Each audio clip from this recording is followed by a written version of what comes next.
کہتے ہیں چوتھے دن مچھلی مل گئی، میں 1.5 دینار کی مچھلی لایا، لا کے حضرت عبداللہ ابن عمر رضی اللہ تعالیٰ عنہ کے سامنے جو مچھلی رکھی تو آپ نے لقمہ روٹی کا توڑا تھا، مچھلی کو لگانے لگے کہ دروازے پہ فقیر نے آ کے آواز دی، کچھ کھانے کو دو۔ تو حضرت عبداللہ ابن عمر نے روک لیا اور ہنسے۔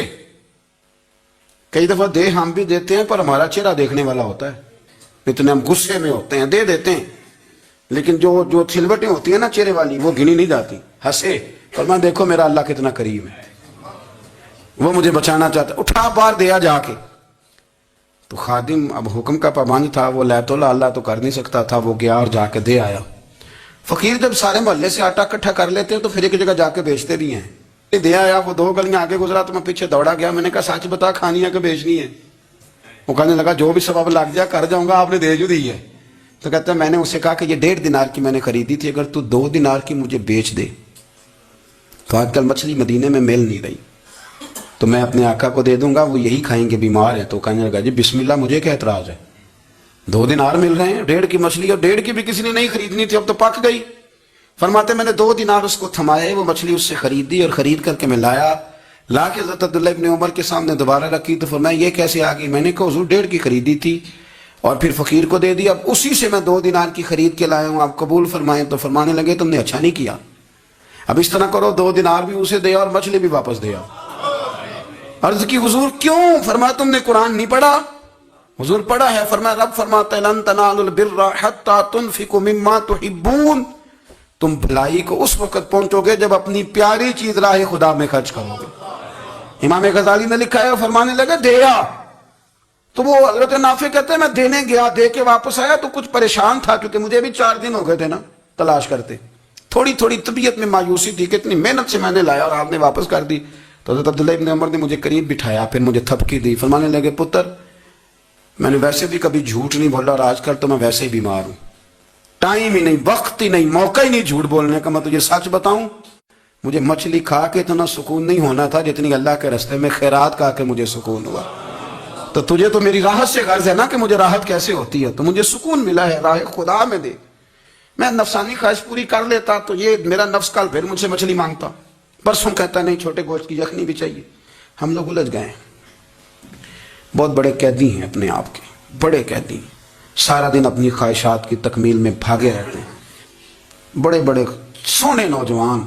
میں ان پہ تنقید نہیں کرتا، مجھے ان پہ ترس آتا ہے، جب میں رات کے اندھیروں میں انہیں ٹیلی فون لے کے چوکوں میں کھڑے دیکھتا ہوں تو مجھے رحم آتا ہے۔ میں کہتا ہوں دیکھو نفس کی خواہش کے پیچھے یہ کیا مثلاً آخر کیا ہے اس میں، ایک عورت کے پیچھے تباہ کر لیا اپنے آپ کو، یعنی زیادہ سے یہ کوئی مقصود ہے، یہ کوئی مقصد حیات ہے جس کو مقصد بنا لیا ہے؟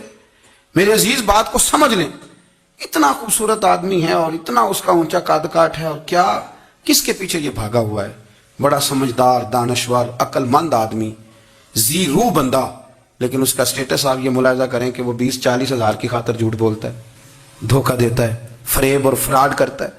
ہم اپنی نفسانی خواہشات کے پیچھے اس طرح بھاگتے ہیں کہ ہم اصل سے رہ جاتے ہیں۔ میری باتوں کی سمجھ آ رہی ہے آپ حضرات؟ تھوڑا تھوڑا کر کے، ایک ایک کر کے ان کی باتیں کم مانیں۔ وہ ضروری تو نہیں نا کہ سویرے ناشتہ بازار سے اپنی مرضی کا تگڑا کیا ہے، بازار سے لا کے پوڑیاں چنے بہترین کھائے، اور پوڑیاں چنے ابھی کھائے نہیں، شاپر میں ڈالے ہوئے ہیں، اور وہ لے کے ابھی آ رہا ہے تو ساتھ ہی رستے سے گوشت بھی چھوٹا اچھا لگا تو 2 کلو وہ بھی لے آئے کہ پوڑیاں چنے کھاؤں گا اور دوپہر کے لیے گوشت پکاؤں گا۔ وہ پہلے یہ تو کھا لے صاحب، اس سے تو نجات پا لے۔ یہ پتہ نہیں ہضم ہوتا ہے کہ کچھ اور کرتا ہے تیرے ساتھ، لیکن وہ گوشت بھی ساتھ لے آیا، یعنی ٹیبل پہ، ناشتے کے ٹیبل پہ بیٹھ کے فیصلہ ہو رہا ہوتا ہے کہ ہم نے کیا کھانا ہے، ہم نے کدھر جانا ہے۔ سنگیو یاد رکھو، باتوں کو سمجھو اور غور کرو۔ یہ تھوڑا تھوڑا کر کے جب ہم چھٹکارا حاصل کرنے کی کوشش کریں گے نا، چھٹکارا حاصل کرنے کی، کئی جگہ سے، کسی جگہ سے اگر آپ کو تنبیہ ہوتی ہے نا، تنبیہ، اس میں بھی بڑا مزہ آتا ہے، اس میں بڑا۔ ہمارے ایک بزرگ تھے تو ایک دن نا میں گیا تو کہنے لگے الحمدللہ آج میں بڑے سکون میں ہوں۔ میں نے کہا جی وہ کیا ہوا؟ کہنے لگے میں اپنے آپ کو بڑا پیر صاحب سمجھنے لگ گیا تھا، تو ایک وابڈا کے کسی آدمی سے کام تھا تو میرے ایک دوست نے مجھے کہا کہ پیر صاحب اس کو ٹیلی فون کر دیں، سنا ہے آپ کا عقیدت مند ہے۔ میں نے اس بندے کو ٹیلی فون کیا تو کہتا پیر صاحب میں عزت آپ کی بڑی کرتا ہوں پر یہ کام نہیں ہو سکتا۔ کہتے ہیں جب اس نے مجھے کہا نا تو کچھ بھی نہیں، تو مجھے بڑا مزہ آیا ہے۔ ورنہ میرا تو نفس پھول گیا تھا، میں تو سمجھتا تھا کہ جو میں کہتا ہوں ویسے ہی ہو جاتا ہے. کہتے اس نے تھوڑا سا نا مجھے لیول میں کیا ہے، مجھے مزہ آیا. یہ لوگ نا اپنے اوپر بوجھ ڈالتے تھے، یہ تھوڑا تھوڑا پیچھے ہٹتے تھے، یہ سمجھتے تھے کہ اس طرح تو ہماری تکمیل رہ جائے گی. صبح سے شام تک اگر اسی نفس کی باتیں مانتے رہیں گے تو خرابی کرے گا. دولت کا نشہ ہے بھائی، دولت کٹھی کرنے والا کسی جگہ سیر نہیں ہوتا.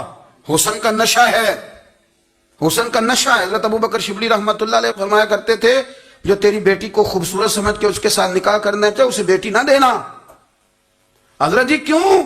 فرمایا حسن تو تھوڑے دن کے بعد ختم ہو جائے گا، پھر وہ اس کی قدر نہیں کرے گا، وہ تو کہیں اور منہ مارتا پھرے گا. حضرت ابو بکر شبلی رحمۃ اللہ تعالی علیہ کی بیٹی خوبصورت تھی. ایک نوجوان کہنے لگا میرا نکاح کر دیں. آپ فرمانے لگے پتر تو 1 مہینے کے بعد آنا، کر دوں گا. بڑی موٹی تازی خوبصورت صاحبزادی. تو حضرت نے اسے دوائی کھلائی، اسے پخانے لگ گئے. جو پخانہ کرتی ایک مٹکے میں سنبھال دیتے. تھوڑا وقت گزرا تو وہ ہڈیوں کا پنجر بن گئی. مہینے بھر میں دست اتنے آئے کہ کمزور ہو گئی. تو ابو بکر شبلی 1 مہینے کے بعد نوجوان کو بلایا، فرمایا ادھر آ تیرا نکاح کروں. بچی دکھائی تو وہ کمزور بستر پہ پڑی. فرمایا شادی کرنے لگا اس سے نہیں میں نے کرنی. فرمایا یہ وہی ہے؟ کہنے لگا جی نہیں. فرمایا تو کہتا تھا مجھے عشق ہے، کدھر گیا تیرا عشق؟ کہنے لگا حضرت صاحب آپ کیسی بات کر رہے ہیں؟ فرمایا ادھر آ. پھر وہ مٹکا جس میں گند رکھا تھا وہاں لے گئے. فرمانے لگے تیرا اس کے ساتھ عشق تھا، یہ ہے تیرا عشق. فرمایا تو میں 4 دن روٹی کھلاؤں گا پھر تندرست ہو جائے گی، لیکن میں دیکھنا چاہتا تھا کہ تو میری بیٹی سے پیار کرتا ہے یا اس کے چہرے پہ آنے والی کچھ وقت کے لیے سرخی سے پیار کرتا ہے، اس لالی سے پیار کرتا ہے جو جوانی کے وقت بچوں اور بچیوں پہ آتی ہے. کس چیز کے دل دادا؟ یعنی کیا مطلب؟ نفس کی غلامی، سراسر غلامی. اور پلٹ پلٹ کے بڑے بڑے سیانے بندے چھوٹی سی خواہش کے لیے. بڑا سمجھدار آدمی، بڑا سیانا بندہ. میں ایک بڑے بزرگ عالم تھے، میں ایک دفعہ ملنے گا تو پائے پکا رہے تھے، خود پائے پکا رہے تھے. تو وہ بڑے پیار کی بات ہوتی ہے نا جی. تو تامت باندھی ہوئی اور بڑی جناب خستہ حالی اور وہ پائے پکا رہے ہیں. تو میں نے ان سے کہا، میں نے کہا جی پائے تو کسی اور نے بھی پکا لینے تھے، آپ بخاری لے کے بیٹھتے، چلو میری طرح کا کوئی بندہ آپ سے استفادہ بھی کر لیتا.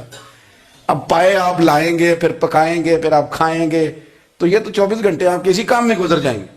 تو یہ ایک چھوٹی سی خواہش کے لیے. میں کسی چیز کو حرام نہیں کہہ رہا، قرآن پاک کی جو آیت پڑھی ہے صرف اس کی تفسیر آپ کے سامنے عرض کر رہا ہوں.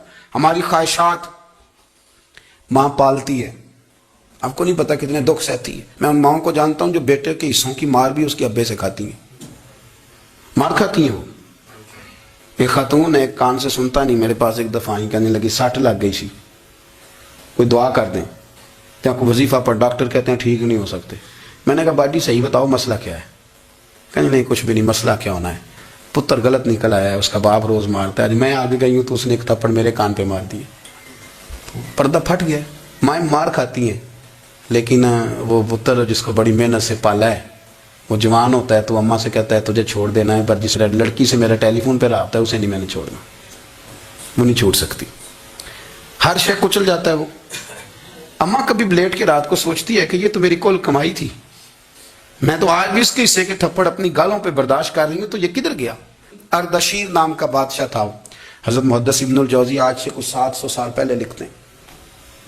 اردشیر بادشاہ بڑا خوبصورت تھا، جوان تھا، بڑا عقل مند تھا. اس نے اس طرح کی قریب قریب کی ساری ریاستوں پہ قبضہ کر لیا. بڑا عقل مند زیرک تھا، قبضہ ہو گیا. ایک بادشاہ بڑا سخت تھا، اس کے ساتھ جب پنجہ آزمائی ہوئی تو اردشیر کہتا ہے اس پہ میرا قبضہ نہیں ہو رہا تھا، اور جب ہم نے ساری ریاستوں نے مل کے اس پر حملہ کیا تو ایک قلعے کے اندر قلعہ بند ہو گیا. اردشیر بڑا خوبصورت آدمی تھا، بڑا سمجھدار تھا. تو وہ بادشاہ قلعہ بند ہو گیا، اس نے کہا نکلنا ہی نہیں. اب وہ اندر بند ہے، یک بارگی حملہ کیا تو وہ بڑا بڑا قلعہ تھا اس میں بند ہو گیا. اس بادشاہ کی نا جس پر حملہ کیا، اس کی بیٹی اچانک ایک دن قلعے کی دیوار پہ چڑھی تو اردشیر کے حسن و جمال کو دیکھا تو عاشق ہو گئی، اور اپنے ہی باپ کے خلاف اسے کہنے لگی کہ اگر تو میرے ساتھ شادی کا وعدہ کرے نا تو میں تجھے رستہ بتاتی ہوں حملہ کرنے کا. اس نے کہا میرا وعدہ رہا، تو رستہ بتا. اس نے رستہ بتایا اس لڑکی نے، اور بادشاہ نے حملہ کیا تو اس کا باپ قتل کیا، اس علاقے پہ قبضہ کیا شادی کے وعدے پر. ہاں ہاں، نفسانی خواہش بندے کو اندھا کر دیتی، نہیں سمجھ آتی اس کو میں کدھر جانا ہے، اندھا کر دیتی. حملہ کیا، اور جب اس لڑکی کو لے کے آیا نا اپنے محل میں تو پہلے دن شادی کی پہلی رات تھی، تو بستر بچھایا کنیز نے، تو وہ کبھی کروٹ ادھر بدلتی کبھی ادھر بدلتی، تو بادشاہ کہنے لگا کیا ہے؟ کہنے لگی بستر میں کچھ ہے، مجھے تکلیف دے رہی۔ اس نے چراغ جلائے اور جب بستر اٹھایا تو ایک اتنا سا دھاگا نکلا۔ دھاگے سے عموماً تکلیف نہیں ہوتی، تو اس نے کہا تو اتنی نرم و نازک ہے کہ دھاگا؟ کہنے لگی میرا باپ نا میرے ساتھ اتنا پیار کرتا تھا کہ روز میرا بستر بھی خود بچھاتا تھا، اور اس نے آلہ رکھا ہوا تھا، وہ ناپتا تھا کہ کوئی پایا اونچا نیچا تو نہیں، میری بیٹی کا بھینس سوتے وقت خراب نہ ہو جائے، اور میرے لیے گوشت اور کپڑے بھی خود پسند کر کے لاتا تھا، کھانے پینے کا خود خیال کرتا تھا۔ اردشیر کہنے لگا اچھا وہ اتنا پیار کرتا تھا، اور پھر تو نے اس کے ساتھ؟ کہنے لگا بلاؤ کنیزوں کو بلایا، فرمایا اس کو اٹھاؤ اور جلاد کے پاس لے جاؤ، اسے کہو کہ اس کے بال ایک گھوڑے کے ساتھ باندھے، پیر دوسرے گھوڑے کے ساتھ باندھے، اور ایک گھوڑا ادھر بھگا دے، کدھر بھگا دے، یہ جس کے باپ نے اتنا پیار کیا، یہ نفس کی اتنی غلام ہے کہ اس کی وفادار نہیں رہی تو میری وفادار کیسے بنے؟